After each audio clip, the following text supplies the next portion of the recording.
basically the images are hacks in the first place, and trying to like tell some hacker who, it's not like Bitcoin had like a please put your NFT here section, so they found weird ways to do it, and if you stop them from using that weird way, they'll just do it some other weird way.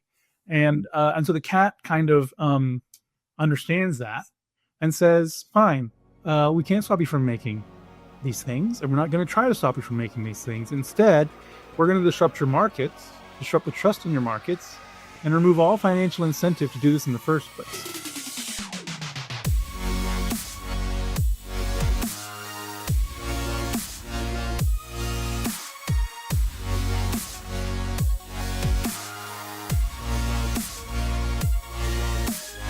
What is up, guys? Welcome back to the show.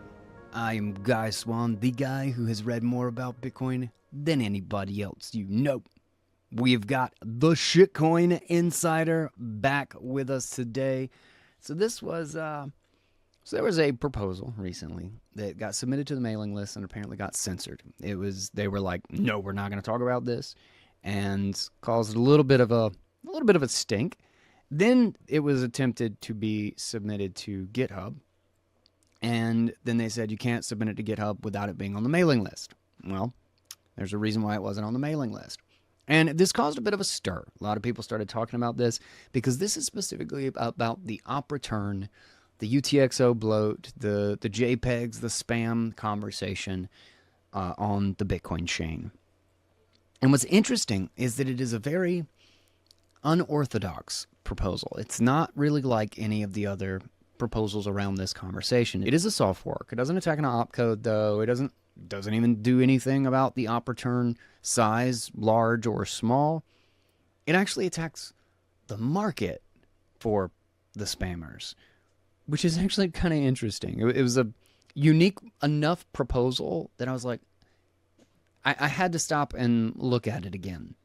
And so I ended up in couple of different conversations about it, and I hit up the Shitcoin Insider, and he actually had known quite a bit about it. He had been digging into it during all of this, like while it's been going on, and he knew a lot about it. And as soon as I started asking questions, and he was like, "Oh no, this, and this," he was giving me corrections and stuff. I was like, "Dude, we just need to do an episode about this. When you bring the Shitcoin Insider back and talk about the cat."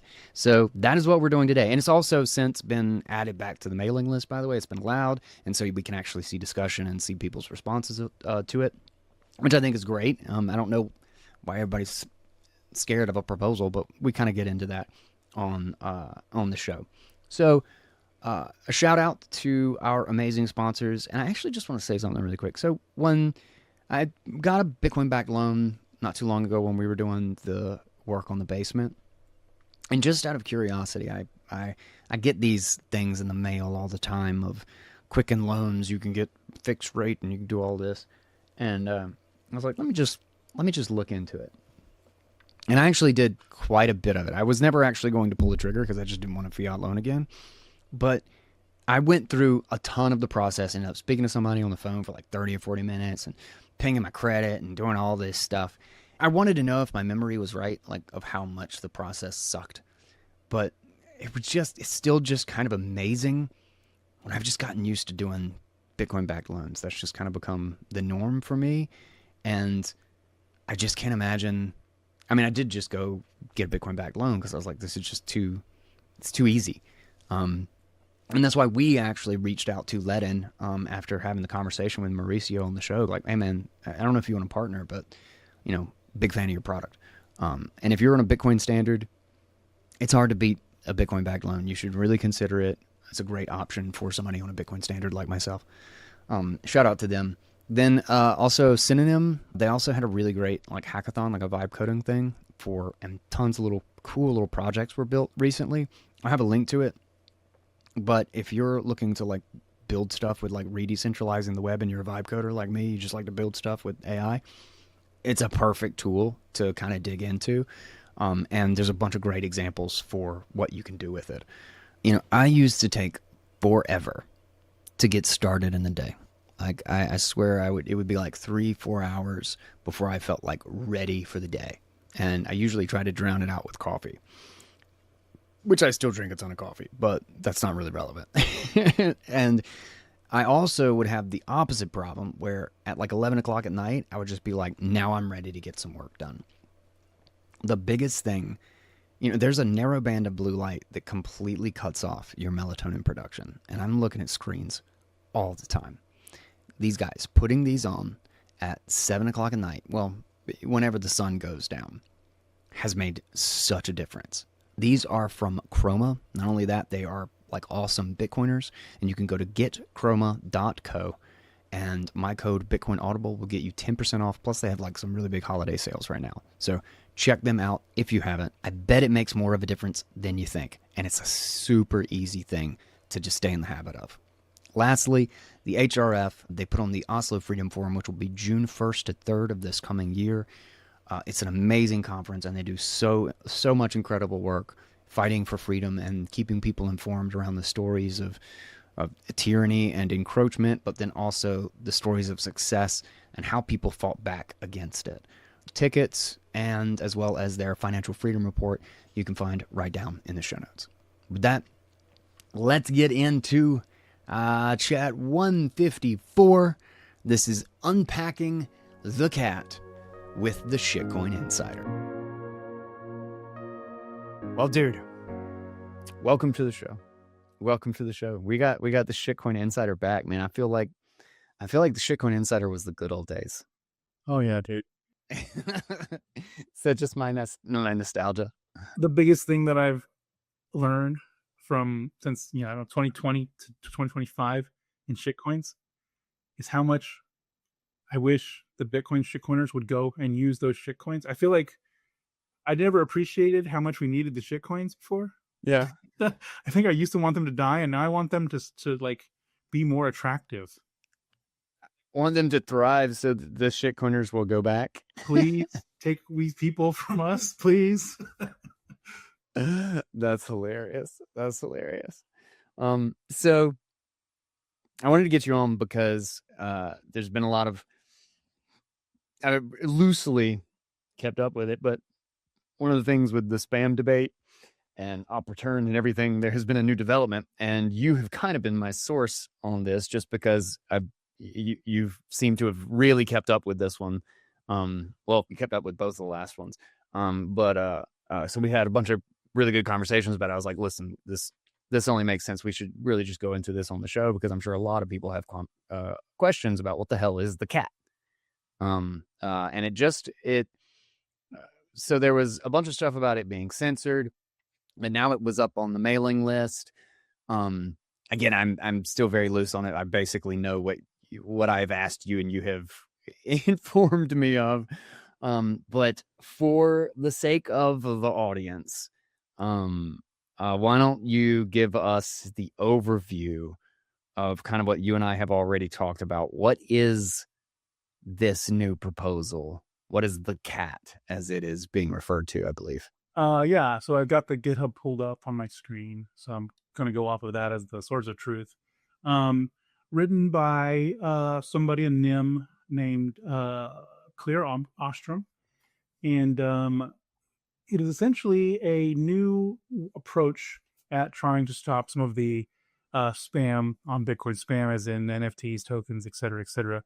The cat is interesting because unlike previous attempts to look at how to stop spam, which usually revolve around like trying to introspect into the types of transactions and then like van opcodes or whatever, like 444 or 110 tries gets rid of op if, which the ord envelopes, which is how you store ordinal like NFT images on chain, uses op if traditionally. But of course, then the ord guys will just be like, okay, we won't use op if anymore. We'll use this, op drop or whatever other opcode, and we'll still make our little envelope. Like you can't.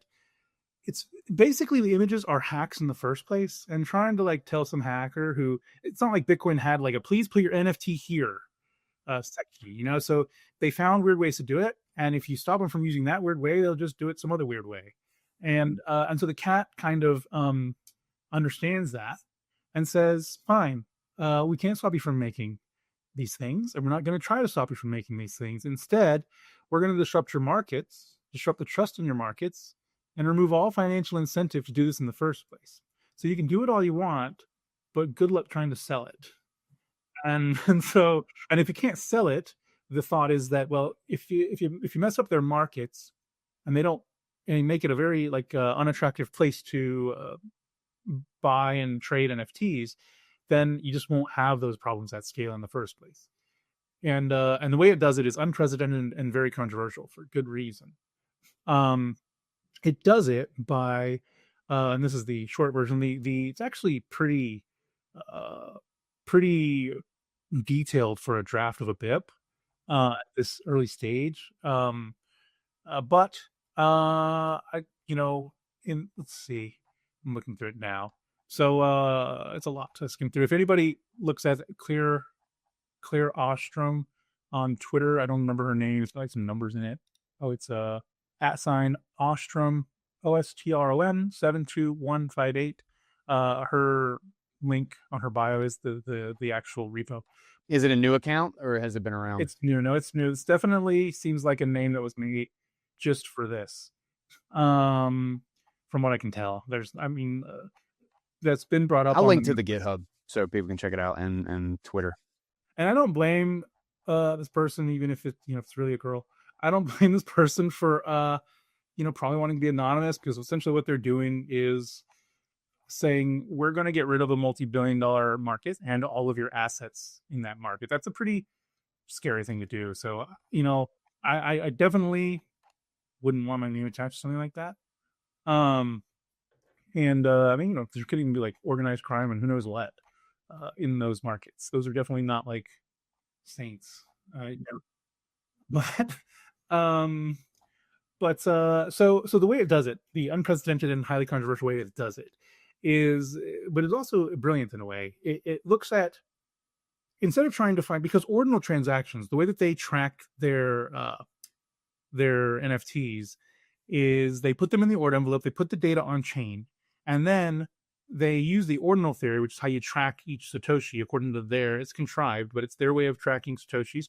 You use the ordinal theory, which numbers each Satoshi, and you say this Satoshi number 1 million is this NFT. So whoever has Satoshi 1 million, just using that number, obviously as a random number, whoever has Satoshi 1 million has this NFT. And if you sell Satoshi 1 million to somebody, now they have this NFT. The NFT doesn't actually move. And on a normal node, this Satoshi number 1 million is just a normal Satoshi. It's just a normal, it doesn't have any if in it, doesn't have any data moving along with it. It's just a normal send of normal Bitcoin. Looks like I'm sending you some Bitcoin. And that's part of the brilliance of their ordinal system, is that, you can't really censor the NFT because it looks like somebody's just sending somebody some Bitcoin. The difference is the ordinal system knows, well, that's not just any Bitcoin. That's ordinal. That's Satoshi number 1 million. And Satoshi number 1 million is this dick butt over here. Whoever owns the 1 million owns the dick butt. Yeah. Whatever 1 million is, I'm sure it's something. So the way that the cat stops that is, it says, you know what? Since you guys are essentially acknowledging that you're using Bitcoin as this data storage system, and you're using the Satoshis essentially as like pointers in a database, you don't care that they're worth 1 Satoshi. That's irrelevant to you, because it's not worth 1 Satoshi to you. It's worth 1 dick butt. Whoever owns the Satoshi owns the dick butt. You've essentially acknowledged that this is a non-monetary use of Bitcoin. So we're going to take you at your word. We're going to use your classification rules, which are pretty specified. There's no way that one of your innocent transactions would look anything like the dick butt Satoshi. And that's because even though the individual Satoshi just sounds like normal, it's historically attached to the dick butt. So your normal Bitcoin would never be attached to the dick butt in that way. But this one would be. It's tracked specifically by the ordinal wallets. And so it uses their rules. It creates a big list of non-monetary UTXOs, all the UTXOs in Bitcoin that are explicitly 100% being used for data, basically. They're just tracking data, even though they technically are a Satoshi. And it says that if you're going forward, if the cat were to be activated, going forward, nobody who is you won't be allowed to spend any Satoshi that has been classified using this very deterministic method of saying, okay, this is derived from an ordinal is being used as a data tracker, you won't be able to spend any of those Satoshis anymore. And there's a few nuances in the rule to be safe. One, of course, it has to be derived from the ordinal, but two, there's a limit in size. And right now that limit's 1,000 Satoshi. There's been some discussion as to whether it should be lower. Some people want it to be higher, but I think lower is better. There are some charts on the repo. That's what I was about to ask. So let's say, because the ordinal thing is arbitrary in the sense that, like, I don't even have to know, like, I could have an ordinal Satoshi without even knowing that I have an ordinal Satoshi. But like, what's stopping? How would this not then prevent me from spending my UTXO if I've got, So it's hypothetically possible. Let's say somebody made an ordinal, but he doesn't care about ordinals, or maybe he made a mistake and he accidentally sent his ordinals to an exchange, like as Bitcoin. They can be burned as fees because it's counting, and the way that counts specifically hypothetically could be burned as fees. But let's say it's not burned as fees. Let's say it actually makes it in the UTXO into the output. Then yeah, technically that UTXO would contain a Satoshi that was attached to an ordinal image. But in that case, the cat wouldn't affect it because it has a what they call the max value MNU limit, and that is a value at which if the UTXO is bigger than, then it doesn't count. So right now it's 1,000. Could be smaller if they want to make it smaller, or maybe depends on how much of these NFTs you want to catch. You catch most of them. There's a charts page on the repo. Let me look real quick. Let's see, charts. You catch most of them at the UTXO count by value.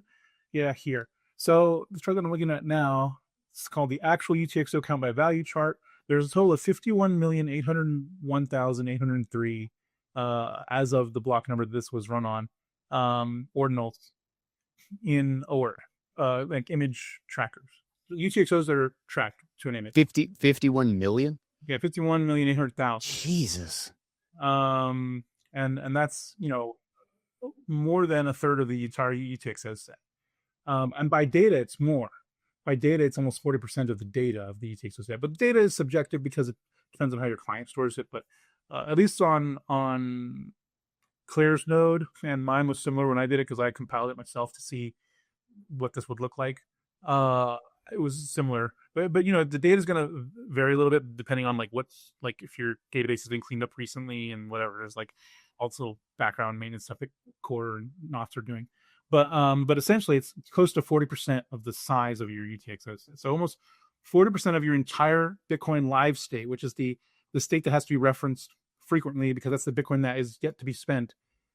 Almost half of that is being used as a data tracker for some NFT, which is huge. Wow. Yeah, it's I didn't realize that until the cat came out. I didn't realize wait, and all of these are basically a tiny amount of Satoshi, a negligible amount? I can show you my screen. So here we can see that less than 546 Satoshi is 49.3 million of them. So 49.3 million of them are under 543. Oh, this is an exponential chart. This is not even to scale. So because the over 500K is 74,000, which isn't even slightly relevant in size. To the 40, you wouldn't see anything other than that first bar if it wasn't a log chart.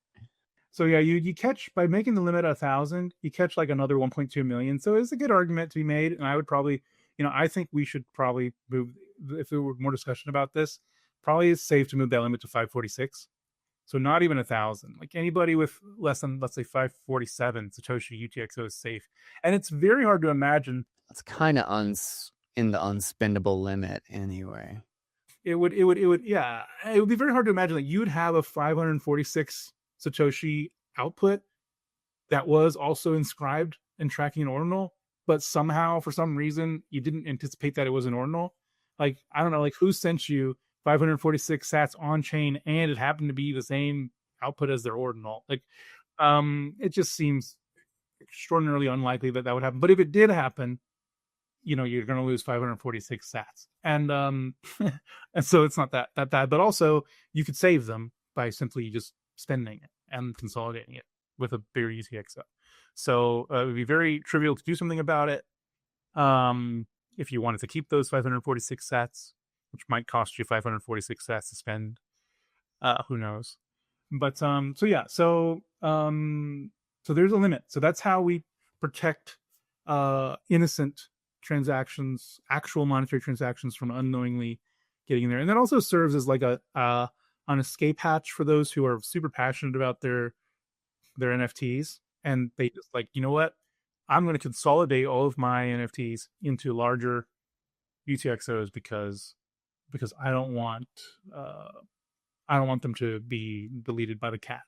And by deleted, we mean removed from the UTXO set, because you can't actually delete them. Yeah, obviously you can't actually remove anything. So we're just cleaning up your node's database, your live state, and it won't store those transactions in its UTXO set anymore, and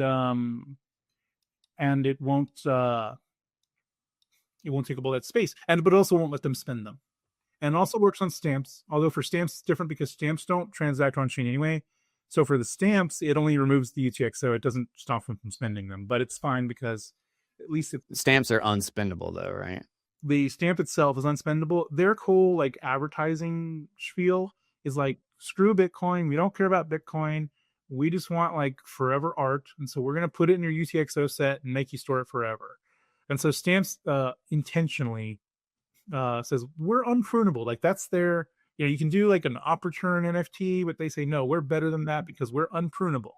And so they intentionally put it in the UTXO set and brag about how you can't prune it, which is really, seen as, at least historically, has been seen as the, one of the most damaging aspects of spam is the impact on the UTXO set. And so this, while it won't stop the stamps from spending, it will remove the stamps from the UTXO set, which essentially makes them.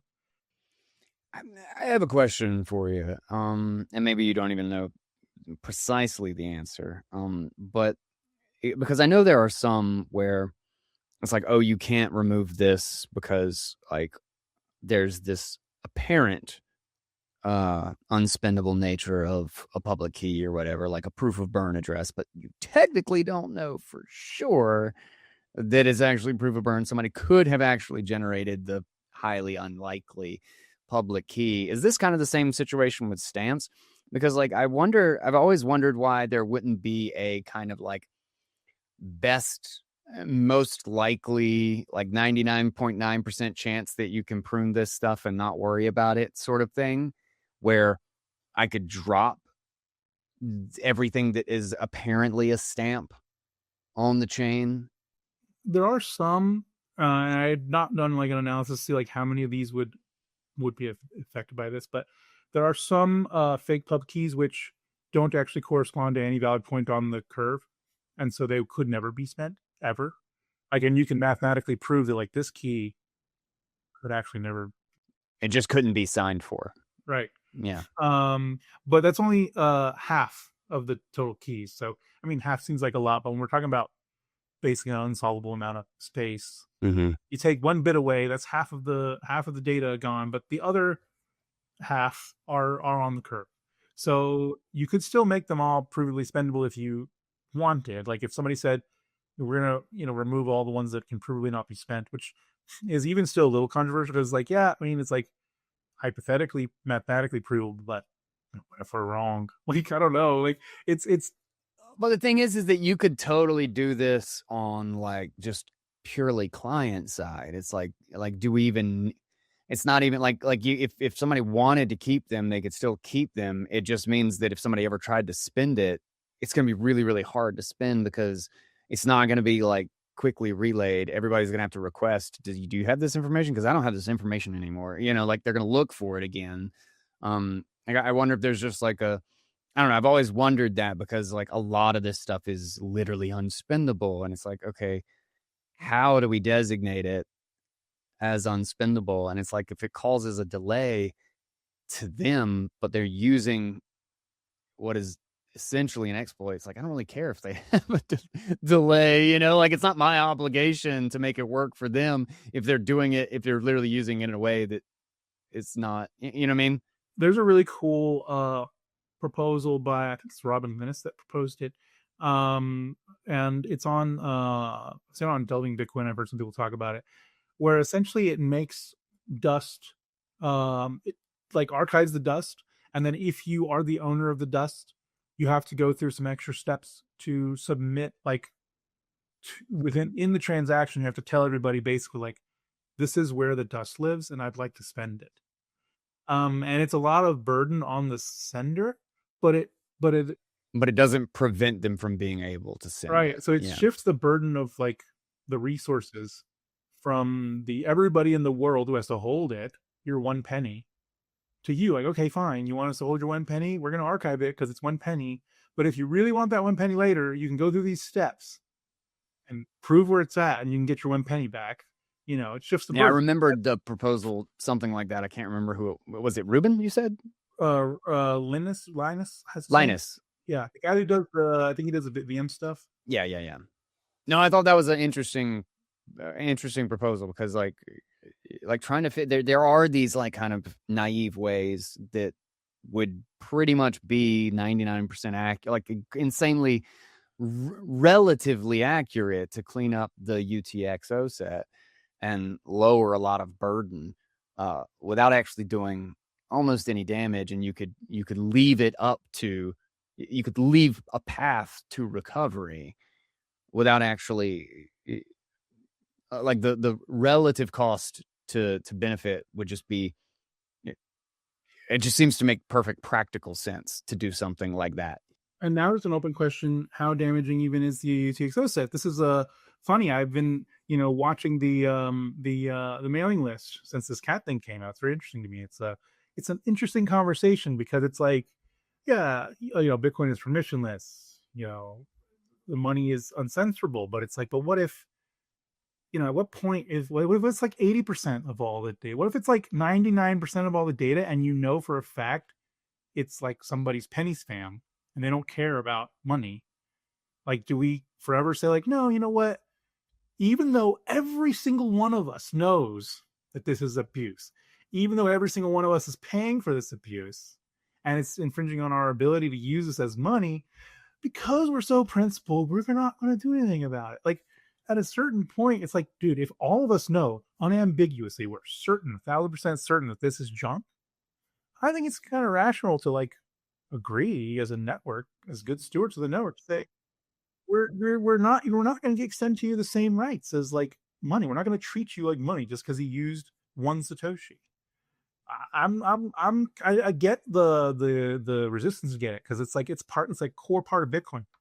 Yeah, from the resistance, steel manning the other side, because I mean, like I basically, I mean, this is a soft fork, and like this isn't really something that I would support just because of the nature of soft forks. And I've argued with a mechanic about it actually on the show, is that I'm literally not even certain if the risk and difficulty of a soft fork is justified for this problem. I'm not convinced that it even needs something that serious. But the interesting thing about this is that it's not, even though it's quote unquote, or actually no, let me steelman the against, since that's the position I'm taking, is that sats are fungible. Like sats are fungible. The network needs to be dumb, right? Is it doesn't need to say these are good sats and these are bad sats. And this is essentially what, and it makes sense too. I like the name, or did they call it the cat? Did the person who did this call it the cat? Okay, they called it the cat. Okay. But the idea of the cat and the mouse is that, like, the only way to fight spam is an ongoing fight. There's no like perfect solution. It's like you have to like one-on-one respond. But the interesting thing when you and I were talking about it is that it attacks the market rather than anything in the protocol by simply clearing up, oh, you're listing these as non-monetary transactions. Like, okay, well, we accept that and we'll delete these we'll essentially remove these non-monetary transactions so that the monetary ones can continue to be usable, or don't have to like deal with we're not paying the cost to keep your It's an non-monetary open question transactions. how damaging the UTXO set is. Gregory Maxwell is responding on the mailing list to Claire, saying essentially that this was a negligible amount. Claire, the person's been responding on the mailing list, because I haven't kept up with that. So Claire has her proposal on the mailing list, and Gregory Maxwell has responded, and he said essentially to her that even if this were passed, it's going to clean up a negligible amount of data on the UTXO set. And I'm thinking to myself, it's like 40%, right? Yeah. How is that? If 40% is negligible, then why do we care about like the 2 or 3 transactions that Citrix might do if they don't have op return limits increase? Like, why are we even talking about like, oh no, we can't let spammers create fake pub keys or else they'll spam the UTXO set. Like, if 40% is a negligible amount, then what does it matter? Let them spam the UTXO set and let's do whatever we want to do, and don't care if they run to fake pub keys. Apparently, if it doesn't matter, like what then becomes the argument for raising the op return limit at all? If that was negligible, like if the UTXO set's irrelevant and doesn't hurt Bitcoin at all, and we can just have 90% of the UTXO set spam. If it doesn't matter, then who cares? Okay, make them use fake pub keys then, I guess. I don't know. I'm not Gregory Maxwell, but he's pretty smart. So I don't know. I thought it was a problem, but this is breaking news, not a problem apparently. I don't know. I'm trying to catch up with the shifting narratives here. And I think hopefully maybe there's a lot of good that can come out of the cat, and I do understand why people are, like you said, you want stats to be fungible, you want the network to be dumb. I think that's totally fair. I think it's definitely scary to think that like the network could discriminate against a good sat and a bad sat. And in general, I would never support anything that does that generally. But I do think though, if it were a problem, if we did say, if it were a choice between, well, maybe you won't be able to run a node anymore because of all the spam there. I don't even know if that's an outcome that's possible with UTXO spam or not. I'm just saying, if it were the case that the UTXO spam could materially result in like regular Joe can't run UTXO set or can't run a node anymore, or we have to do something drastic like say, okay, maybe the abuse of the network isn't fundable with like people using it as money, which we kind of already have. Like every network kind of already accepts this. Like when there's an inflation bug or any other clear abuse, the network says we don't care like what rights you thought you had. This is obviously something that nobody wants, and we're gonna just roll it back or fix it or whatever. This is the thing that has always like bugged me about the conversation on censorship, on the idea of like, especially like mempool policy being censorship, which is so ridiculous to me.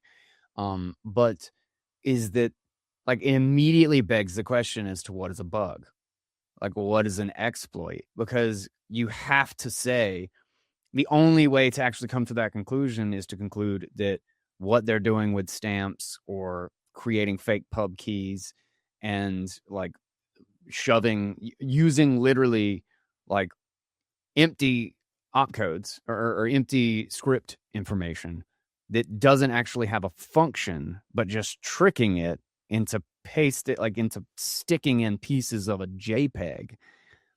You have to figure out how to argue that that's not an exploit of the transaction format of the use of the system, because as soon as we're doing that, that's the only way that you can say that any of this is censorship, because otherwise you're saying we shouldn't fix exploits or bugs. Like, so like the suggestion that it's censorship immediately begs the complete beginning of the question. Like it only works on your premise that NFTs are valid are actually monetary transactions, or they're the reason that Bitcoin was designed the way it was supposed to be designed. Because okay, the what was it, 200 billion Bitcoin transaction was an exploit. It was a bug, but it was valid. So by what right, if by all your arguments of like, oh, they paid the fee, oh, they were valid, oh, all transactions are equal or whatever, like by what right, how could you possibly, without contradicting your other statement, how could you justify that you're allowed to that we're allowed to take that one out, that we're allowed to call that one a bug and not this other one? And that completely negates or is outside of the scope of whether or not we can do anything about it, or if there's a permanent solution or anything. It's got nothing to do with it. I'm talking about philosophically in stating whether or not this is an exploit or a bug, and whether or not we can do anything about an exploit or a bug, or that we should even consider doing anything about it, presupposes that you've already made a decision on it. Like so you can't use that downstream argument to justify your premise when it only actually makes sense if you've already agreed on the premise.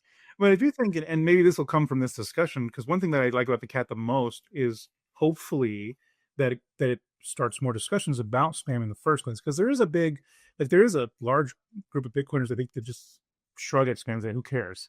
I don't care what they do. Let them spam if they want. And I'm okay. Some days that's me. Some days I'm just like, I'm so sick of this shit. And maybe if we can, maybe Gregory Maxwell's about to teach us all how the UTXO set's totally irrelevant and you can clog the whole thing. It doesn't matter. I don't know. But like, if that's the case, it literally has no technically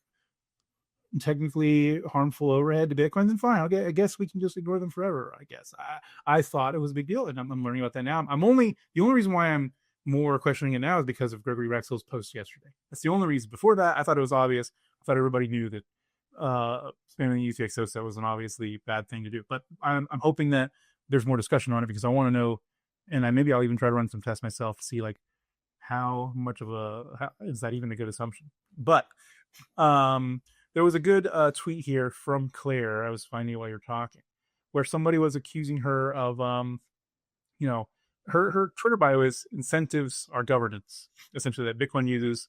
Let me actually pull it up so I don't mess it up here. Claire. You said it's Ostrom, Ostrom, Ostrom, and actually she is a 7 something, has numbers after it. Yeah, it's a 72158. Her bio says, if Bitcoin is a global commons, incentives are our governance. And I think that's pretty clever. And I would say I agree with that. So she's here. Somebody's talking about she doesn't see the contradiction because she's conflating economics with morality. Incentives are a government means that the fee market rules. If you pay the fee, you get the block space. That's just neutral in what it is. So Claire responds, you're treating pay fee, get space as the only incentive that matters. That is not how Bitcoin works. Consensus rules and fees together define acceptable use. When a use turns Bitcoin into a permanent database for an external casino, that's a broken incentive, not neutrality. There have been several rule changes in the past, and more will be needed, see 2106. The fee creates an incentive against dust only if the dust is used as money. When people use the dust as data, the incentive is not enough to curb the behavior. And I feel like it's a good point, because the fee is there to keep you from creating lots of small outputs. Because you have to spend the same fee almost, whether you're sending $1 or $10 or 1,000 sats or 10,000 sats, you're incentivized by the network to consolidate and send in larger UTXOs. And that's a natural incentive that works really well. You would be an idiot to send like 50 cents worth of sats or 500 sats each to your buddy, like for anything. I mean, it would just cost you more. So that incentive works very well. But when you create like an external incentive, like these NFTs, where somebody doesn't see this 360 sats or whatever as 360 sats, they see it as $10,000. Well, if you think that these 300 sats are worth $10,000, you might do that all day long, and you just might fill the entire network up with, it doesn't matter to you to pay $1 to store something that you see as worth $10,000. And so in that sense, that incentive is kind of being worked around in a way that was never intended by the network or the way it was designed. I mean, that's an interesting point, actually, on the idea of it being like my thinking or whatever is that, like, obviously the network needs to treat these as fungible, but the problem is that the market itself is trying to make them non-fungible. Like, so an external thing is attempting to assign more value to the SAT than the network. Like it's creating an imbalance in like what it is, and that's what this is. So I went to the Twitter profile too, and I thought this was a really interesting comment. So this was actually, let's talk about the censorship and stuff first, because Start9 is actually responding to this. But I just wanted to let me read this post just because this is the one that I saw and I thought it was interesting. It says, best not to oversimplify things. This proposal is deceptively clear, both technically and politically. You don't have to like something to find it interesting and want to examine it. And that's why I'm having a show about it. It is an interesting proposal. Since when did thinking become so taboo? And you can't deny it would be devastating to spammers. Like that is the most intriguing thing about this proposal, is that it literally, like, the idea is that they don't want any NFTs or JPEGs or dick butts. It's all because they can dump it on somebody. So if they can't spend it, they literally have to completely change their entire ordinal theory and everything. And now it's like, okay, who owns what? Oh, we want it to make backwards compatible. Like, we have to, like, it literally decimates the market, because it means that all of their old tools and all of their old ways of saying this is who owns what become completely null and void. You can no longer send it to somebody else. And the only way that they can actually do it is to create another whole system on top of it with like a date in which it changes, which just makes it a big, convoluted, inconsistent mess. And we'll run into so much subjectivity and be like, okay, well, if I still can't even send this Satoshi, it doesn't even matter which one it is. How do we even know? How do we line it up and prove that this is the person who owns this one? One of my favorite things about the cat is it doesn't even try, not even a little bit. Like, they could have easily made it to where, you know, and going forward, you won't be allowed to make ordinals anymore. The old way, you're going to have to make it a new way. It doesn't even do that. It says, yeah, the day this activates, you want to make more ordinals the same exact way you used to, you still can. You want to move your ordinals before it activates, you can. Like, and they won't be in that same UTXO snapshot anymore. So you can escape actually simply by moving it before it activates, and you won't be on the list of non-monetary transactions. So it's trivial to get around, because it's, and if you consolidate your own UTXOs, right? Exactly. So good, great, you did it. Now, but that's my favorite thing about this, because it doesn't even attempt whatsoever to stop you from doing it. It just supposes that by creating, like, showing the network, showing the ecosystem that Bitcoin is such an unfriendly place for that activity, you're not, like, I think, like, sure, if you're a gung-ho ordinals guy, you're gonna like evade the cap for the rest of your life, you're gonna make it your life's mission, whatever. But most of these guys, like the 50 million UTXOs worth, majority of these random dudes, you cannot get like a shelling point around something that is so they have a lot of choices, they have a lot of places to go to do NFTs. And the only reason why, you know, the few times that I've even bothered listening to their spaces, the number one thing they yell is, this is the best data storage in the world, the most immutable data storage in the world, you'll have your Satoshi forever, you know, it'll be tracked forever. And it's like, okay, but now you're gonna have to change all your talking points. Well, it was kind of tracked forever, but you need to do this proof of key ceremony over here now, and you're gonna have to, I know you liked ordinal number 1 million, but now you're gonna need to put it on, you know, number 13,752, because you know, well, don't worry, just sign with your old keys, put it on 13,752, and just pretend like that's your NFT now. Like, they can do that, and they will do that, I'm sure. But like, that, it just destroys their narrative, it destroys trust in the markets. Some people don't understand how devastating that is, and I do. You know, part of my history as a Shitcoin Insider, you know, in 2019 and beyond, I used to run, you know, communities for some of the biggest NFT projects there were. I became intimately familiar with like the kind of things you could accidentally say that would make people just go crazy. Like, if they even like got the tiniest hint that you were about to like change this, they actually fall in love with these rules. People think, oh, it's all pretend, so they won't care if they just make a new pretend. Like, they actually care a lot. they become so the same way that Bitcoiners do, ironically. Like, we care a lot about things like that the block hashes match. If tomorrow we said, we're doing a new fork, but now all the Merkle tree is totally different. Your signatures still work, everything's fine. Don't worry, your signature's the same, but the hash is gonna be different. We'd go crazy. Like, no, you can't do that. We want the same hash all the way to the Genesis block. Like, that's part of Bitcoin. And it's, is it stupid? I mean, like, you could argue that it doesn't matter as long as you have your keys, right? But we care about these little rules, and so do they. They care a lot about like the little rules they've spent tens of thousands and billions collectively of dollars on. And if you destroy those little rules, they don't like some of them might not care, but as a majority, they absolutely care. And it's not just the Bitcoiners they have to worry about. The other shitcoiners will be the ones laughing at them, because like, you guys were so dumb buying NFTs on Bitcoin. You could have just bought it on Ethereum where they don't fuck with you. Like, now you're gonna have to pretend twice. Like, you're already pretending like this Satoshi is special, and now you can't even say that anymore. Now you have to pretend like it magically jumped over to this other Satoshi, and now the other Satoshi is the special one. Forget the first one. Like, it's just too. They're gonna be the laughing stock of the other shitcoiners. Like, and they won't even admit it. I saw Claire was goading one of the ordinal wallet guys, because there has been talk about like, well, they'll just do proof of keys and move, change stats basically.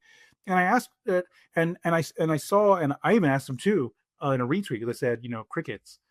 Like, he said, would you support this proof of keys thing? Would you support like moving all of the ordinals over to a new Satoshi, or do you think that would like degrade the value and what it is?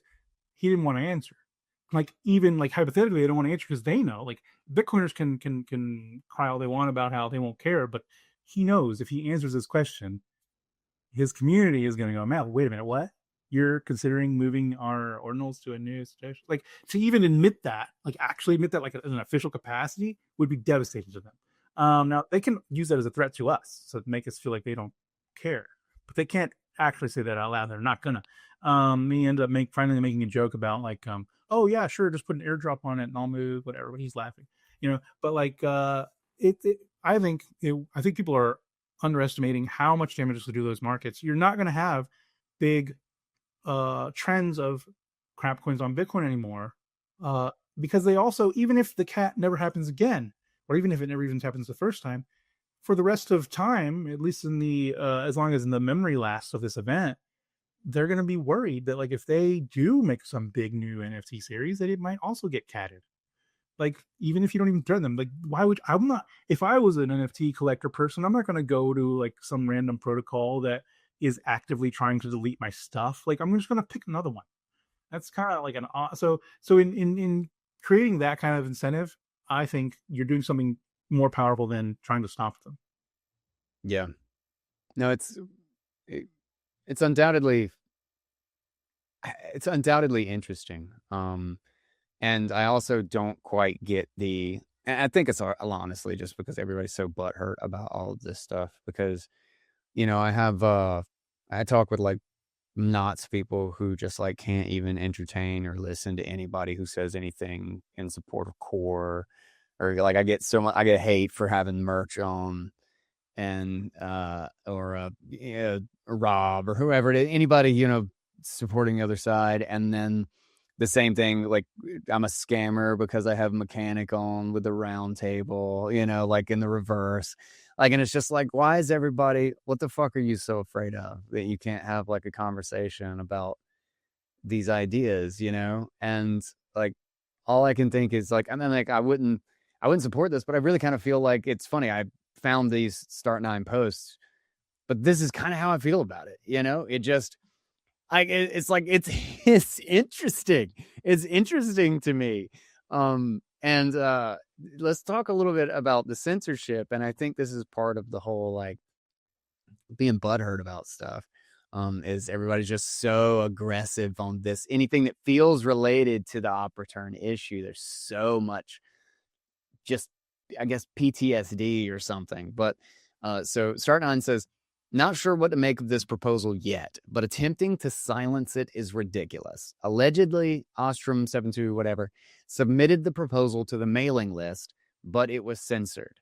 So she submitted it to the GitHub, where it is now being rejected for skipping the mailing list. So that's That raised some eyebrows, even among people who don't give two craps about the proposal and would never even remotely consider it, because they are principled individuals, but they're not only principled about, like, you know, just going along with whatever core says. There also happen to be principled individuals generally who care about, like, precedent. And so, yeah, maybe I don't agree with this proposal, but why is it being censored exactly? Again, you can't say because it's confiscatory, because some of the quantum proposals that have been approved and are currently have in deep discussion are explicitly confiscatory. Like that's the other thing, is that they're not out of the realm of discussion, quite the opposite. And this is exactly why I, for similar reason, don't support any of the quantum proposals on that issue, because it's confiscatory in a whole different way. And even if you give like 5 years, that's a whole different story of someone, like, like, let's say they're not attacked, or somebody has $20,000 in Bitcoin and they just have no idea that this is even going on. They're completely disconnected from it. They just think, oh, I've got my keys, this is in the background, blah blah blah. And this is their, like, long-term thinking about it. And then we upgrade and theirs happens to be one of the vulnerable addresses. They're not attacked. Nothing actually happened, because the likelihood of this, or maybe even the difficulty of having any sort of an attack on any keys, takes 6 months, a year to break something. And normally, you might as well just mine Bitcoin at the $20,000 worth, that it would just cost them $80,000 to even attempt to break the key. And so there's like all these caveats, but then they miss it, and then suddenly they can't spend their Bitcoin.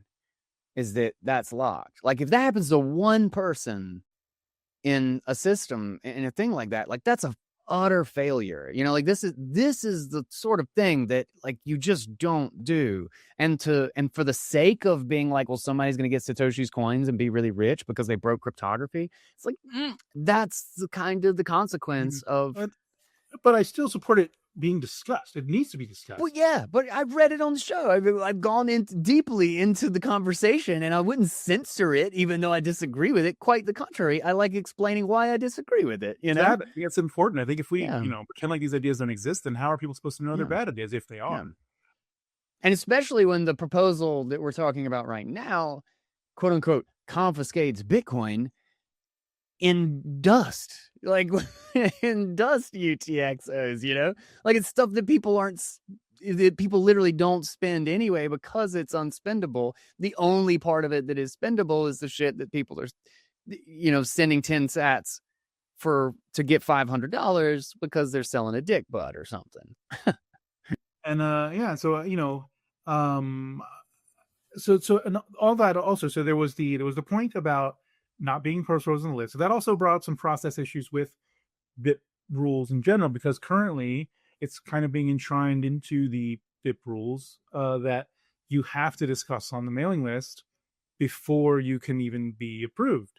And so, but if you have to be, are we essentially saying that the mailing list moderators are the gatekeepers to any idea being considered on Bitcoin? Because it's one thing if it's like a nice place that they want to keep as their own private club of, like, extremely high quality content or whatever, which they subjectively determine to be extremely high quality by.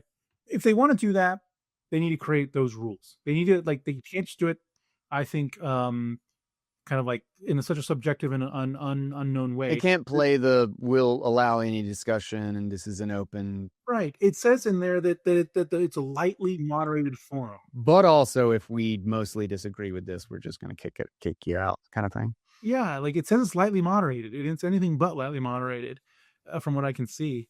And so if they do want to have those rules, they need to be more explicit about what they are, and kind of admit that. But then we do have issues, though. I think one of the reasons why they don't admit it is because then you have to deal with the issues about, well, if something's, not popular to the moderators, does that mean that the Bitcoin community doesn't get to discuss it in any official capacity? They can pretend like, well, go to Twitter and talk about it, but that's the Bitcoin has always been kind of like, and this is, I've been a Bitcoin apologist for at least 10 years, if not more. And one of the things that we've always told people is like when they ask, because they inevitably do ask if they're technical, well, who are the developers? How is this thing not controlled by the developers? It's like, well, it's an open repository that anybody can submit changes or thumb on the scale, and they're just essentially doing the organizational and maintenance work of like pushing things through that have been reviewed and are popular and wanted by the community.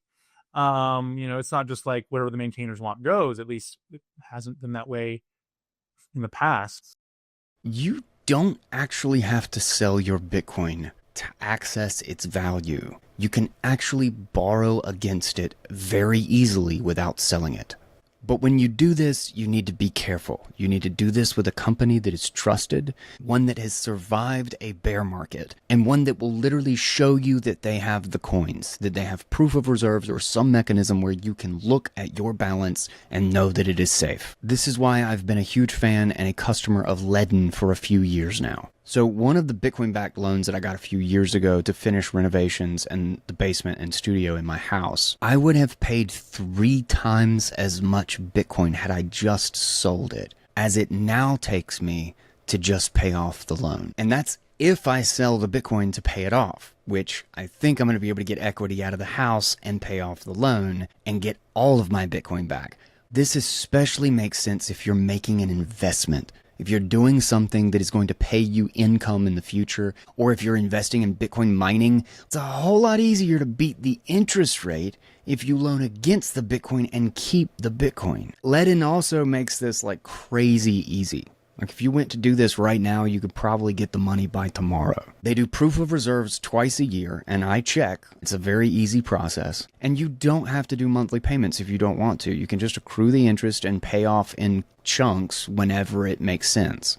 And best of all, they just recently got rid of all the noise. They had some other features. They had Ethereum loans. They're like, nope, chop it. They had a yield product. Nope, chop it. They had loans where you could get a lower interest rate and they didn't have it on their books. They lent it out. Nope, chop that. Now it's just custodied, fully backed Bitcoin loans.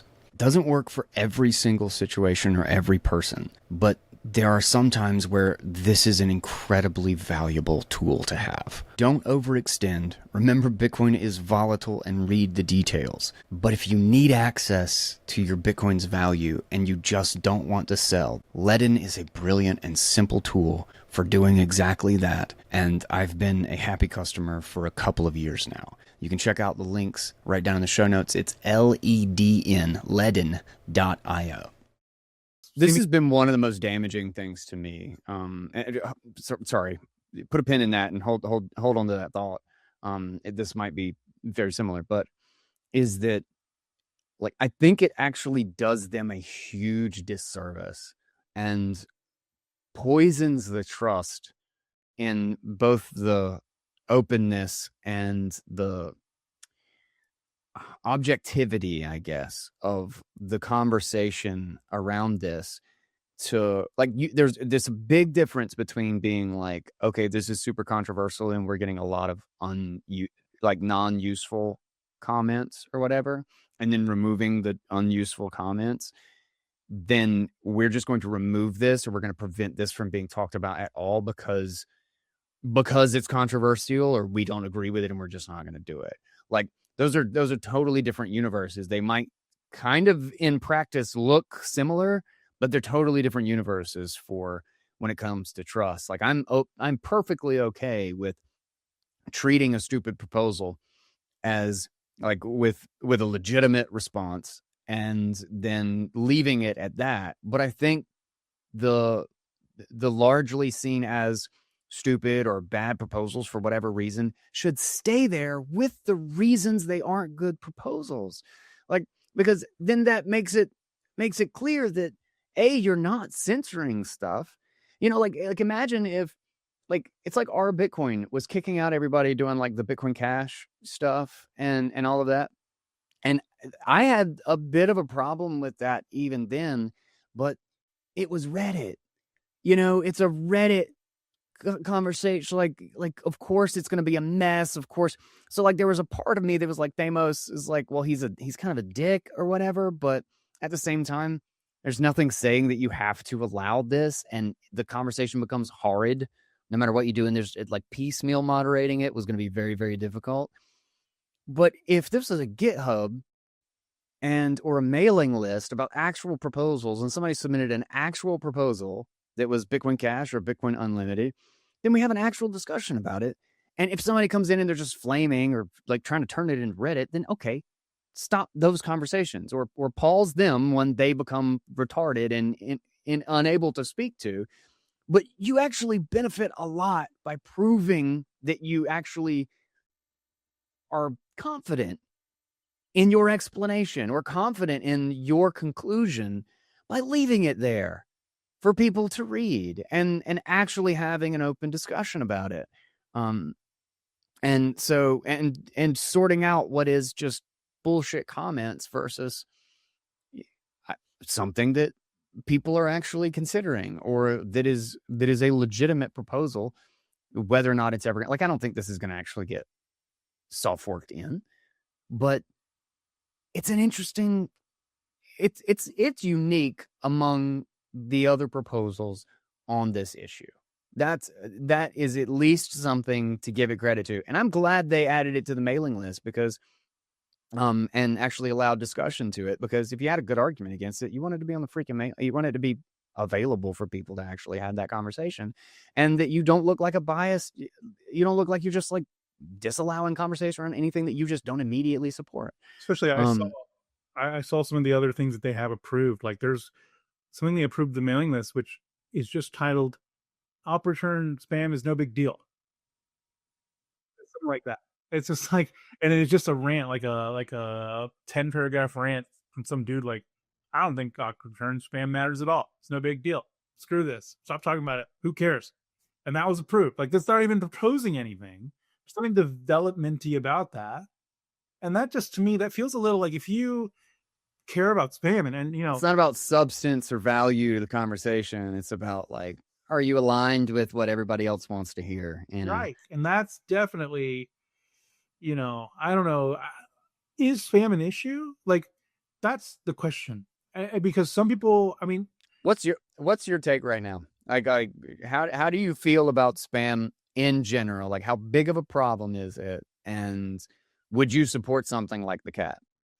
I'm kind of like waiting with bated breath right now because of the last post. Gregory Maxwell is one of my absolute like most favorite Bitcoin developers, and so I respect everything he, you know, he's, you know, we're basically on Gregcoin right now. Bitcoin is Gregcoin. He's been, if he ever like were to pass away or quit or whatever, like Bitcoin, who knows what would happen to Bitcoin after that. So he's got me thinking now when he called the cats 40% of UTXOs as spam as negligible, like basically nothing. That's like, wait a minute. Is he like being hyperbolic here, or is he being serious? Because I'm gonna have to rethink everything I thought I knew. Because I thought the reason we did all this stuff with op return, and you know, the reason why I've been even the original op return existence in the first place was because of a threat of more fake pub keys. The Pepe stuff was starting to use fake pub keys and bare multisig. And they said, no, this is bad. It's going to clog the ETXO set. We need to like make a way for them to do this, which is less harmful. Now, this has just been like my programming, I guess. My bias in Bitcoin is that if you do things in a harmful way, it's going to harm Bitcoin. That's what, I don't know. I never like quantified that with numbers, but so I just kind of been taking them at their word. But now if we say it's negligible, I don't know what I think. But yeah, if there's real harm that can be demonstrated through spamming the network, then I would absolutely support something like the cat ideologically, because if I can't run a node because you feel like you want to like spam each other like 500 Satoshi, like while I would rather not, you know, play the game of who gets to decide what's good and bad, I think it's a very, very slippery slope and a bad path to take. If, you know, push comes to shove, of course I would shove those things away if it meant that Bitcoin was going to be impacted in any negative way. It's not, I don't feel ideologically like and I don't feel like I owe them anything when they're so I feel like discernment's something that we don't use enough in society as well as in Bitcoin. Like there's many things which, like, let's say like some stalker some like freedom of speech, like I know the law, like guy's obviously stalking some woman, but like he knows all the laws. Like every time, like the cop tries to stop, he's like, "No, I'm on a public sidewalk. I have a right to be here. I can record whatever I want. They have no expectation of privacy, whatever." And I get that. That's like important. Those are important rights. But let's say this guy is like, obviously, like he's telling this woman, like he's like winking at her. He's telling her, like, you're never gonna get rid of me. And like everybody sees this, and he's being so bold about how he's literally just harassing and stalking this person, but he's carefully doing it within the law. Like, I feel like the term that's important. I feel like a judge would say this guy's going to prison because we all know what he's doing. Like, if everybody knows what you're doing, you shouldn't be able to use the law as an excuse. I feel like discernment is kind of just, it's like nobody wants to use their brain collectively. And I don't understand it's dangerous because you get into the precedent of like subjectivity, but I don't think, I think even the spammers know this is spam. There's like nobody that thinks it's not spam. Like, there's nobody that thinks it's monetary anyway. I should put it that way. They might say, well, I love my NFT. It's not spam. Fine. But we all know it's not the purpose of Bitcoin. We all know that you guys are basically hacking this data on there and that this isn't what Bitcoin's for. So I don't really have a problem when it's so obvious, when everybody's basically in agreement on, and you can't get consensus without everybody being in agreement on what it is. I don't feel a problem with using my brain and saying it just is bad. And it's bad in a way that's like technically bad. It's not even morally bad. It's technically bad for the network, at least if that's true. Mm-hmm. Yeah. And I will actually say, I realized I didn't even finish the comment before, talking about the proposal is deceptively clever, both technically and politically. You don't have to like something to find it interesting and want to examine it. Since when did thinking become so taboo? And you can't deny it would be devastating to spammers. But the last line was, that said, we will not be supporting using the cat to freeze, stamp, and ordinal UTXOs. So just in case anybody thought that Star9 was coming out in support of the cat, I want to make sure I got that last line in and I didn't get clobbered on social for this. Guy Swan definitely supports censoring UTXOs. Definitely. Guy Swan, good. You would be insta canceled by like all the people. It would be like CNN News. Guy Swan supports censorship of Bitcoin. Only dick butts, man. I don't. Yeah, I mean, like, if it's not a technical problem, if it's actually like Greg Maxwell's going to show everybody that, you know what, this whole time we've been saying we don't want to spam the UTXO set because it's so harmful to the network, but actually, just kidding, it's not. Fine. If it's not harmful, then I guess who cares? I mean, can't really stop them anyway, except for it was and I've referred to the name. It's Lornick. I swear to God, that's not what it is. Merch actually said, when I was talking to him, he was like, "Oh, you mean this person," and said their actual name or how it's supposed to be pronounced. Well, it looks like it's pronounced Lornick to me. I know it does. It looks like Lornick to me. That's what I've been saying in my head, and it's done. It's in there. But I had a private conversation with him, which was really cool, really good, because he's been doing a bunch of tests on like node performance and stuff with all the new versions of Core, and like as upgrades go on, and his benchmarks, whatever, he said they're getting better and better even with the growth of the UTXO set. And there's even like really subtle and like odd things that they've been able to do to improve performance that aren't even obvious. One of them, I'm gonna get this wrong because I'm just making up numbers in my head, but it was something along these lines, is that essentially the data was being read at like, again, this is totally incorrect, but like in 20 kilobyte or 20 byte packets or something like that. But there was some nuance about how like a normal bus or processing or whatever occurs, and that you could actually bump it up to like 35 or something, like just in kind of how you read the data or process the data.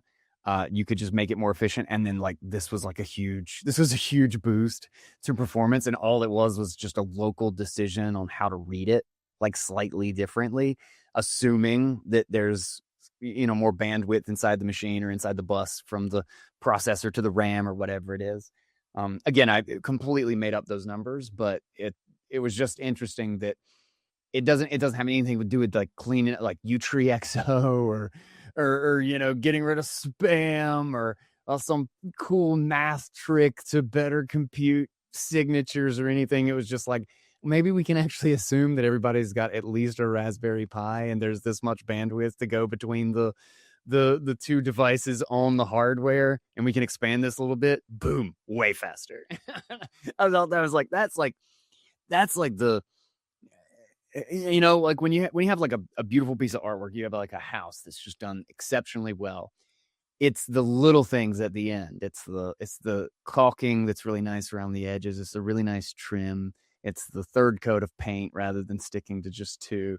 It's the little annoying, like, filling in the gaps and the nail holes and all of that stuff that really makes it look good, like makes it look finished. But nobody likes that work. Nobody likes that work. That work is the suckiest work. It is slow. And it is mostly thankless because everybody else is like, oh, it's basically done. But then there's 10 hours left of work to make it done. And like, that's the sort of thing that it's cool to know that there's like people out there that are literally looking at the really dumb, like nobody gets thanked for figuring out that you can tweak how much data you get at any 1 second across the bus or whatever and make performance way better on a simple assumption. And nobody also wants to do that because there's nothing interesting about it. There's nothing, there's no fancy new tech or new tool or breakthrough cryptography or, quadratic scaling as opposed to log scale or whatnot. It's just gritty, boring, like, look at it down to the tiniest little piece and can this little thing be made better type work. So I just wanted to bring that up because I thought that was interesting. So I don't know either. I don't have the numbers. I go back and forth as to whether or not this is, there's the argument that it's bad because somebody could put CSAM and then, on a node that becomes like a legal issue. And now we have a fight, the fight that we, that, like, I'm not going to die on that hill. I will die on all money. Like, all sats are equal. I will die on the hill of, if you send a monetary transaction, I don't care who you are. I don't care where you're from. I don't care what jurisdiction you're in or what you're using it for. It's money, and that's ubiquitous. But I will not die on the all bytes are the same bytes hill. And I don't want Bitcoin to have to fight that battle to make the monetary battle work. Like, they should not be attached to each other. I'm not going to defend CSAM. Like, that's not, I don't want that fight. Like, it's got nothing to do with Bitcoin. It's got nothing to do with Bitcoin, and it shouldn't be part of the conversation. Yeah, of course. It's just looking at spam at scale. Mm-hmm. It tries to stop, essentially, in the same way that the dust limit or the fees don't perfectly stop you from creating dust. They're not meant to. They're meant to disincentivize you from making dust. We could still create 100 little penny transactions or whatever the dust limit is. Nothing stops us except for the incentive that says, well, by doing this, you're taking what, you're being very inefficient with your money. It's going to cost you more than you're going to get for doing it. And that's good, at least, normally when it's money. But in the same way, the cat doesn't try to stop people from doing it. It just says, by doing this, you are we're putting a huge disincentive to this, which, you may not be able to trade it later. And so, and if you are able to trade it, it's going to be like trying to sell beachfront property on a beach that everybody knows might not be there in 4 years. Like, good luck. You're not gonna be able to get insurance. Like, you'll be like, why is this beautiful home going for like $40,000? It's like, because you're paying $40,000 for like 4 years of a house and then it's gone. So it's the same thing. And so that said, I want to just, I feel I wouldn't cry if this was approved. I think it's gonna be approved. No, not right now. But I do like the fact that it stands as a, historically, when we talked about, we'll just, say, we'll just use fake pub keys. And then we'll say, well, damn, there's like, that's the end of the story. Nothing we can do about it, I guess. Just better bow down and let you do whatever you want, according to, Core or whoever, yeah, nothing we can do, right? Well, this does show at least there is something we can do if you get too out of control. And if it is harmful to the network, we could decide that, you know what, we are not obligated to let you use Bitcoin as a data storage system. We're not obligated to let you use, tiny units of Bitcoin to spam as little data trackers for your casino, we could collectively decide to just use our discernment and see with our brains that this is not Bitcoin. We're not infringing on anybody's right to spend money. This is not even a moral judgment. It's a matter of incentives, and this is a broken incentive. We're going to fix it. I wouldn't cry if it happened. And you know what? I wouldn't mind to watch the shitcoiners cry either. Um, so yeah, glad that you had me on to talk about it. Definitely look forward to hopefully seeing some more discussion on the mailing list. I'm at least interested. There's like the conversation around this has gotten what's the word? I mean, interesting, but it's changed. The conversation isn't so simple. And I like people thinking about ideas because it makes me wonder. Like there's a good response actually to that same thread with Start9 or whatever.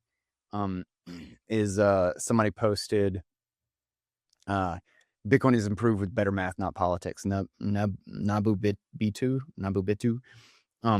But it's about using UTXO to compress the state bloat and basically putting certain this is similar to what we were talking about just a little while ago, is compressing stuff that we can like 99.9% know is unspendable or is explicitly non-monetary or is explicitly dust, and then forcing them to provide more data, putting it on the owner to actually demand to be out of the compression, like demand to be active again.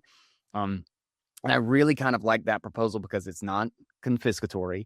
It's also something that wouldn't need a soft fork. It can basically be managed on the node side. And if most nodes engaged in this, it would just mean that your propagation through the network is much, much slower, which is totally fine because it's explicitly non-monetary transactions. But it can always be recovered. Like it's not, you're not saying nobody can use this. We're saying that we're not going to go out of our way to make sure that you can spend this crap that you have explicitly said is crap that has nothing to do with using Bitcoin as money, and that is a more interesting style of approach to me. Is how do you get this like middle ground? Because I've always thought, this is why I thought mempool policy was actually the best way to attack this problem, is because it's a soft disincentive. It's not an explicit, you can't do this. It's not an explicit, it's like go to your stalker example. It's not saying that the stalker can't walk down the sidewalk. It's being very explicit about like, okay, these are the laws are the laws.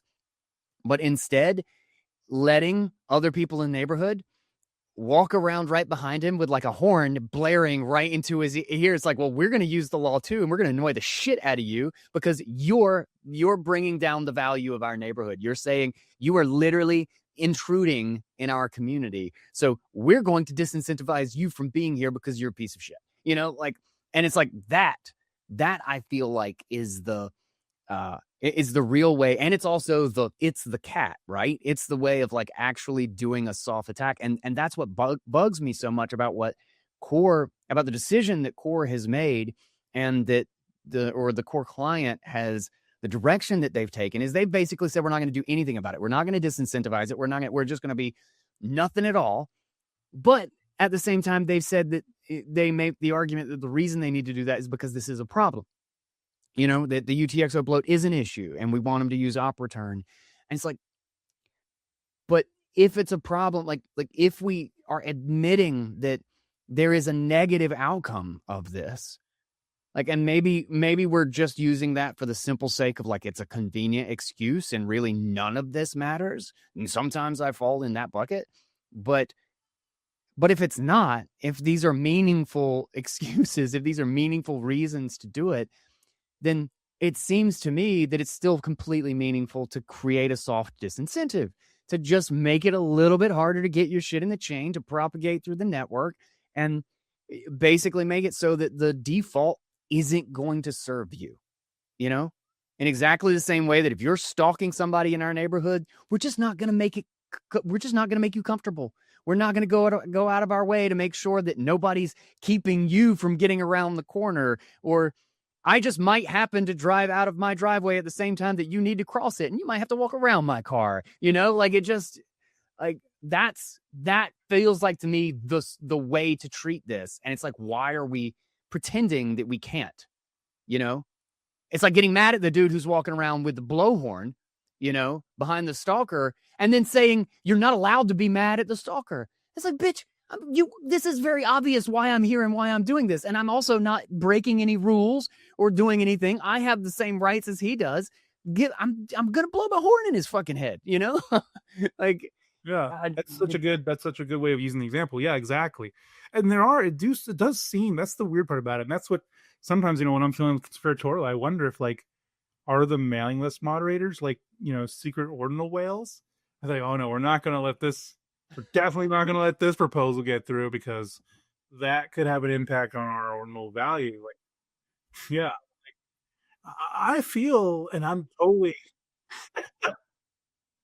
I would not be surprised. I hate to say it. Like everybody says, all the core people say, "Oh, we hate spam," but then you'd look a little deeper, and it's like, do they really? They are all buddy with all the people who make the spam. They go to the same events. They talk about the same stuff. I feel like in a way, spammers have more to talk to with a lot of the devs than the non-spammers do because they're the ones kind of pushing Bitcoin's limits more. I mean, you and I, if we're just sending UTXOs back and forth and paying for stuff, like we're not doing anything very exciting to a developer who is like wanting to work on the protocol. But like some guy who's trying to like contrive new ways of like storing lots of data very cheaply or cheaply as possible and, create like zero knowledge programmability schemes to create like whatever, like these meta protocol, like, you're doing some fancy nerd stuff that might be a lot more fun to talk about to a protocol dev or a Bitcoin dev, especially if they used to intern with certain programmatic shitcoiny things. I mean, like, so, I mean, it does scare me though. I mean, I want the Bitcoin developers to be Bitcoiners. I think that's not too much to ask, right? It's kind of like you want the people that run your chess club not to, yeah, like, you want them to care about the rules that make it a good chess club. And, if they got a bunch of friends that love checkers and they keep coming in and they constantly want to like use up the tables to play checkers, and then all of a sudden the chess club leaders are like, well, 40% of the tables can be used for checkers when there's enough checker players in the room. It's like, well, wait a minute, but why? Like, this is a chess club. You know what I mean? So I want to be sure that the people who are in charge of maintaining Bitcoin code, who are now, seeming to be more influential than ever before, than ever I can ever remember. Almost, and I mean, and Brian Bishop is even pushing. He's been lobbying. I don't know if you've seen, but he's been lobbying to privatize Core. And he is one. I think yes, it's in the mailing list. He's been very open, posting messages about how he thinks it should be privatized, and in a way, it's more honest to say, I think we should privatize Core. He wants it to be. He doesn't think that this type of protocol development should be open to the public because he thinks it's a waste of resources and a waste of time to address the public, and it should be a closed group of people that know what they're doing and that are in charge of doing it. And the thing is, Brian Bishop already kind of has a lot of influence over the ecosystem. He is, as far as I can tell, when if you Google him, he's associated with the mailing list. He was one of the ones that helped migrate the mailing list to Google. So, could be, maybe, I don't know who the moderators are, but maybe Brian Bishop was one of those moderators. He obviously doesn't feel like this should be an open thing anyway. So in a sense, if you feel that way and you're kind of treating it that way, it's more honest to say we should make it more implicit that it is private. Because it's kind of deceptive to treat it that way and not be implicit about it. Yeah. See, I don't know how I feel about that. Because like to one thing, I mean, sure, like there is a part of me that like gets that, and there's nothing like wrong with a private entity doing a thing, but it didn't start out that way. It's the funding is for Bitcoin. The funding isn't for a company called Core. Like it starts making it feel like the Bitcoin Foundation. Like we're going to decide how it goes. And if it's a completely ubiquitous reference client, we barely even have competing clients.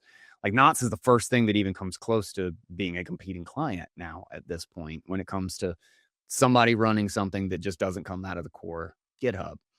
To any meaningful sense, is that you can't have it both ways, like which is what it sounds like that they're wanting in that case. So I don't know. Ugly Old Goat actually had an interesting take on that. Short little article that he wrote or whatever, just talking about how like it wasn't really about the issue. It's around this. It's around this idea of like how they treat dissenting voices and how they control what conversations are being had around this, because again, this isn't a private entity. Like this is supposed to be a protocol and a system that everybody runs and is done in the open because everybody else is dependent on it. Like it's a bit of a kind of read the room, like sort of situation of like, do you realize what this looks like and exactly how bad the distrust would be if these conversations started just moving to private? Like that this appeared to be something behind the scenes, and it's very hard to review and go through I think they would only do themselves way, way, way more damage. I think they should like leave Core public and go make a group and say, you know what, we're forking Core, we're privatizing it. That's a good point. Yeah. Here's Core, this is us, the same devs that you liked before, and that is now the public one because it was the public one. It is the public one. That's what we've always taken for granted. Mm-hmm. If you want to privatize it, fork it. Say, if you like, the work we're doing, same devs, we're now over in this private entity, and we're going to do this ourselves. And so run our client, please. It's called, official Core, whatever you want to call it. And that's now just called the Bitcoin repo. Whatever. Yeah. No, that's a good. They shouldn't be allowed to keep it. Like, let the money that was being given for Core work stay with Core. Do your little private. You can't if you're the like guys that run the ETF, it's like the Bitcoin.com suddenly becoming like a Bitcoin Cash website. Like it's like, man, come on. And I don't mean it like Core's a fork or something like that. Like it's a hard fork and it's a shitcoin. I mean it in the sense purely that this organization was this way, and now we're trying to make it this way, and then it's going to taint how the history of this appeared. Even if Core wanted to be private, there needs like Bitcoin development needs to be open. It needs to be a common like place of passionate developers with discussing proposals and kind of like iron sharpens iron and coming out with the best way of doing things. And I really dislike the appeals to authority and the notion that like only if you're a developer can you have like a good proposal or that somehow being a Bitcoin developer makes you good at economics or something like that or understand the social and kind of game theory sort of thing. Because I can't tell you how many times, like if I've learned anything in life, it's that the dude in the garage is going to have a brilliant idea that he doesn't know any of the intricacies of, or he doesn't know the trivia about, but he knows how the world works. Like he understands how nuts and bolts fit together. And he's going to be able to do something. He's not going to be able to explain it in the physics terms or whatever. And he's going to argue with the engineer, and the engineer say, you can never do this. It's never going to work. But then he's going to modify his thing and it's going to work beautifully. And then we're going to have to update how the engineer thinks about it, because he's just going to know, like the biggest and stupidest thing and the most dangerous thing from an authoritative perspective is to dismiss somebody who you think isn't good enough or doesn't have the right credentials to make a comment or to share an idea about this, because you're going to have your foot stuck in your mouth at some point. Absolutely. And that's another reason why I feel like AI is such a threat to some of these groups, because they've kind of like, they've got this artificial barrier of well, you're not even going to have access to the last 10 years of knowledge that we have. And it's not about knowing the thing, it's about the fact that you won't be able to know the thing. And so it's kind of like I mean, not without studying the last 10 years of whatever's been discussed. And but with AI, it kind of like cheapens it kind of like shortens the gap. Like now you can kind of compress the last 10 years in a readily digestible format, get pretty like 95% caught up to what you need to know, and what you don't know you can probably figure out within like much. And you still have to be a smart person with the ability to critically think and understand. But you can close the gap a lot faster now, and it's kind of like weakening some of the well, I'm a developer, so I get to be more important because I know how code works. It's like, well, now I have a calculator, so I also know how code works. And so now listen to me, Mr. Developer. I've got an idea, just like you. And the code part, yeah, we all can code. Duh. Look, my calculator does code. Yeah, monkeys can code. What happens when monkeys can code and they don't have their little club anymore of like, they can't join this club unless you spend the last 10 years learning like how binary works on like inside of a memory chip or whatever. Like you can just bring your calculator and you've just knocked down that wall. That's scary if you've always kind of leaned on. There's that developer worship. I really don't like developer worship. A lot of these guys, even I don't want to say any names. I won't say any names. But there are a lot of people that kind of get off on the fact that I'm a developer, and ultimately, like the things that they're like, yes, they know how to code, but they're not doing anything that's like they're not like earth shattering in terms of like other developers. But they still feel like that the mere fact that they know how to program somehow makes them superior to like guys like you, for example, or anybody who is like really freaking smart, actually understands how things work, but you don't know how to like write a script, without going to GitHub.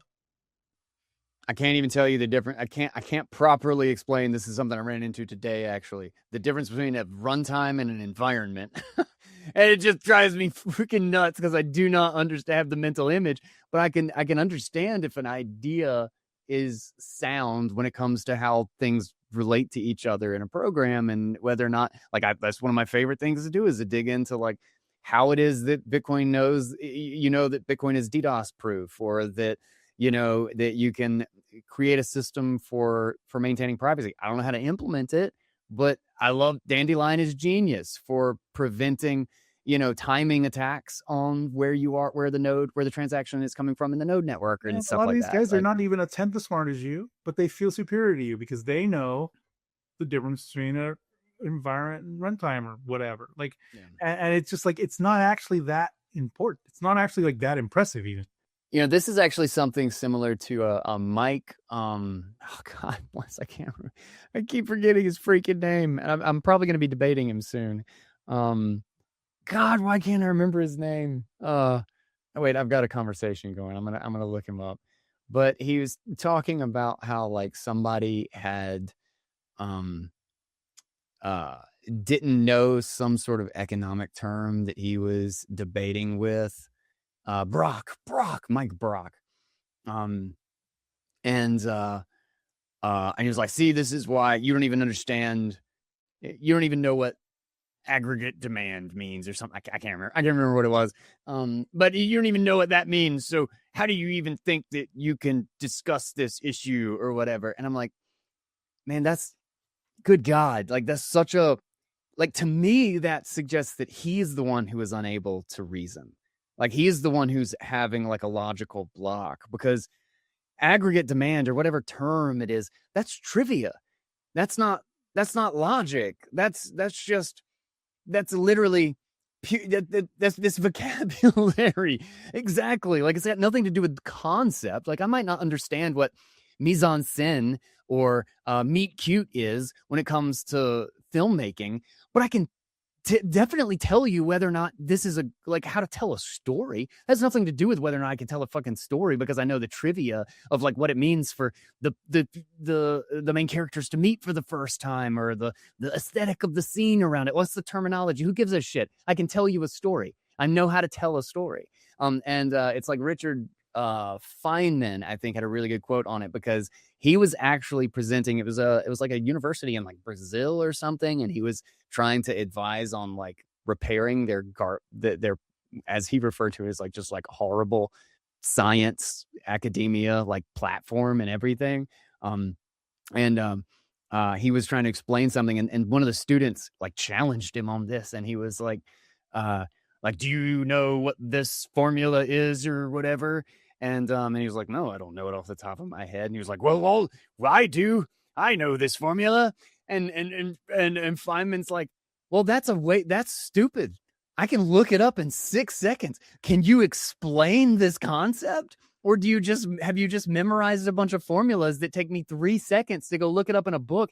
I haven't bothered to waste valuable brain space on a bunch of dumbass formulas that I could look up. It's just like learning your multiplication tables or whatever. So I have a calculator. Like I don't need to memorize all of that stuff. What's 124 times 124? Go. Yeah, who cares? let me punch it in really quick. If I ever need it, I can easily just call it up with a computer. How can you talk about block space at all if you don't even know what 1 kilobyte times 1 kilobyte equals? Yeah. But like that's the whole this whole idea between like trivia versus logic, and I've run into this like so much of people like, even if your whole theory is wrong, why would I bother learning the lingo? It's like you don't even understand how it is that the Earth is in the center of the universe, and all the concentric everything, like how the complexity of the many ways in which Mars jumps over the planet and then goes under and between us and the sun, and all of this stuff is like, no, bitch, your whole premise is wrong. Why would I waste my time learning all of your trivia when I'm trying to explain that the sun is at the center of the solar system, and it's actually really simple. Everything just revolves around the sun. So anyway, long side rant, but it just made me think of that because Mike Brock brought that up. I was like, man, Jesus, not even the same universe of thing. And some people just don't get that. Some people literally think, and there's this like kind of academia mindset of like, if they know a lot of lingo, they like this feeling that they can speak about a thing and people don't get it. That people don't speak the language and they like to use the words because that to them means sounding smart. And I've always kind of felt the exact opposite. I hate it when I end up using a bunch of lingo and stuff that I can't explain something. And again, Feynman, perfect example. It says like, if you can't explain this to a middle schooler, like to a grade schooler, then you don't actually get it. That's something that, and one of the problems, I think it comes into what people's who aren't as conventionally intelligent view conventional intelligence as. I feel like they feel like if you don't know the words, then you're not smart. Dunning-Kruger, yeah. It's like, yeah. And it's not even just that guy trying to sound smart. It's also everybody who listens to him. Something like, yeah, he talked to Guy Swan. He didn't even know what a whatever random, like, he didn't read aggregate marginal utility. Yeah, so obviously, like, utility token is. Guy thinks he knows about economics. Ha ha! Like, okay, he explains it with houses and fish. That's not economics. It's just. What about GDP? It's kind of our society, at least in America. It's kind of like our conception of intelligence in the first place, and that, I tell this to my son. It's not about. He was wrong about something the other day. He was trying to find the optimal solution for something, and the math ended up being wrong, and it ended up not being the optimal solution. It was a Lego race, building Lego cars and racing them down a ramp. And so he thought, well, I think that if I just make my car as heavy as possible, it won't matter about anything else. So he just stacked a bunch of Legos and made a big brick car, because that's a pretty good theory. Like, if it's heavier, it'll go down. And it ended up not winning. I had a lighter car, and my lighter car ended up winning. But I didn't tell him, like, you're wrong. Like, you were wrong, but, like, you were thinking about it in the right way. You should be thinking about it in terms of, like, how, what actually matters in terms of making your car go faster. And then you should optimize for that. And so you did optimize for it properly. Your hypothesis was just wrong about what we should optimize for. But still, like, there's two wrong answers aren't the same. Like, when you ask somebody, how do you spell China? One kid says SWHZZZY. The other kid says, like, Chyna. Like one of them's thinking about it, and the other one just has no freaking clue. And so I don't think they're both wrong. I think like one of them's actually like kind of right. I'm not gonna tell him he's right because I want to, make him wrong. But like he's doing what he's supposed to do to find the answer. He's reasoning through why something is, and that's so understanding the why and the relationship. All you need is enough words to understand a relationship. You don't have to, hell, you don't need any words.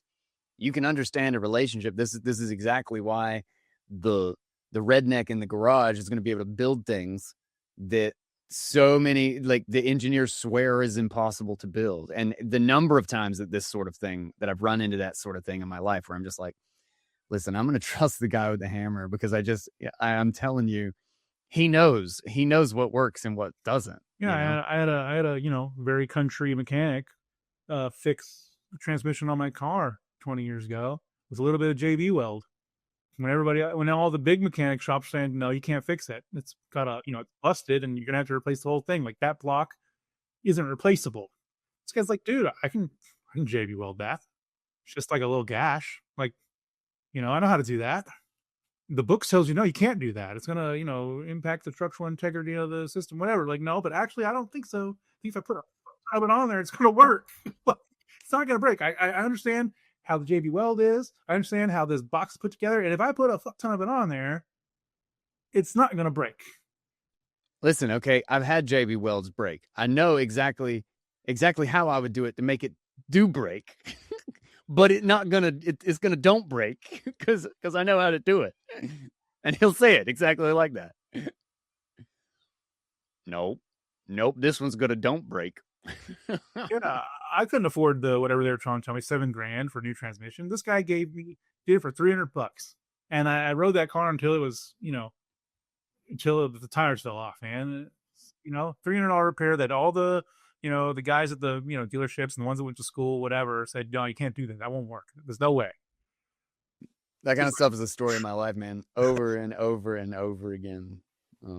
My brother too. Like that's why I always take my stuff to my brother, right? Because he gets it like nobody. Of course, he does kind of know the trivia of it all too. But like he can just. It's so funny. We one of the things we did is we had a transmission lock up on us once, and it's like one of those things where like now a lot of times like in the new cars they literally make it so you can't, like, so it's like really difficult. They tell you don't change the transmission fluid, and it's like, what? And there's like a Honda that will have they have like a big magnet or whatever that's supposed to catch all the metal shavings to quote unquote clean the transmission fluid, but it gets clogged up after 100,000 miles or 80,000 miles or whatever, and it just stops doing its job. And we had a transmission lock up on us, and they said, no, it's total. You'll never recover this thing. This thing is dead. And he was like, no, that's BS. We're gonna fix it. And so we flushed it, put in new transmission fluid, ran it a bit, tried to get it to change gear. It wouldn't change gear. Flushed it, did it again, did it like 3 or 4 times, and then what he did is he bypassed one of the transmission lines, put in a new unit underneath the hood with an oil filter in it. So it went through the filter and then back. And after about like the second flush or whatever, we got to go into second gear. We started, it slowly came back to life. And then he put the oil filter in it. And eventually it took like, 3 or 4 days of just like keep going back at this. And then putting in the oil filter, and then piping it back in. That transmission lasted like 2 years. Still worked like a charm. The thing had like 280,000 miles. It's just the whole thing was a mess, and it still. You understood like why it was broken, how it works. You understood what the problem was. Like, okay, like, well, how can we undo this? How can I get this debris or whatever out enough to make it go? Yeah, awesome. That's why the cat's gonna work. Because I feel like screw your kitties, screw your NFTs. I feel like Clear actually seems to get it. I mean, like I said, I work in this space, and I see how if you don't like just even the threat of saying all your old owners is about to be unspendable, like that, nobody buys that. That's the house on the coast. It's about to be flooded in 4 years. Like you just can't sell it. And sure, they can try to create a new showing point around some crazy little whatever. We're gonna move your key over here with a proof of whatever signature in the op return. But like, you just killed the narrative. Like people act like there's just this like people are gonna buy it no matter what. And it's easy to think that when you don't understand the markets, when you're looking at it as an outsider and you think, oh yeah, just I don't understand why people buy this, and so it doesn't make sense. So obviously they'll just continue to buy no matter what. But that's not the case. It's actually really, really hard to get people to buy these things, and you have to give them a story, and they have to like that story. And if you change the story a few times too many, they don't want to listen to you anymore. Like it's kind of like the golden rule of shitcoinering. It's like you can't change. You've given us the rules; they're crazy, okay, but we agreed, and now you're changing them. Like you're not supposed to do that. And some might not care, but collectively they definitely care. So uh, I want to see more. Yeah, I want to see more discussion on it. But thanks for having me on, man. Yeah, man. As always, it's been way too long. We need to bring back. I want to like have like I don't think I'm gonna make this like a full on Shitcoin Insider episode, like with the logo and everything. But I think I want to have like a little nod to it. Like have it in like the image or whatever. It's like a Bitcoin Audible chat, and there's a little Shitcoin Insider there. Because like we need to still do these every once in a while. Like I don't dislike her. Like I've not gotten rid of any. I'm still talking about AI. I just had an episode about AI a couple of days ago, actually. And I still like this format, and it's good to have you on. You always interesting discussions. So I appreciate it, man. Thanks for coming back and hanging out.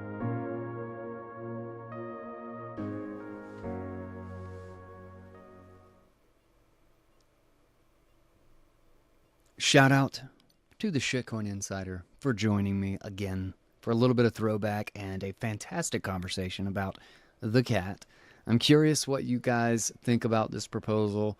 To what extent you think a response is warranted to this situation, to the UTXO bloat is even a problem, and do you support a soft fork? Do you support the Taproot cleanup bit, 444, and or the cat, or none at all, or V30? I'm always eager to hear and like talking to everybody about their perspective on all of this. I mean, as long as they can have an adult conversation. That's not everybody on either side of this. But, shout it out, call me stupid, say I'm a scammer for supporting or talking about one on the show or the other. I'm going to be here talking about it anyway. So I hope you guys enjoy it and like the show and enjoy digging into this stuff with me.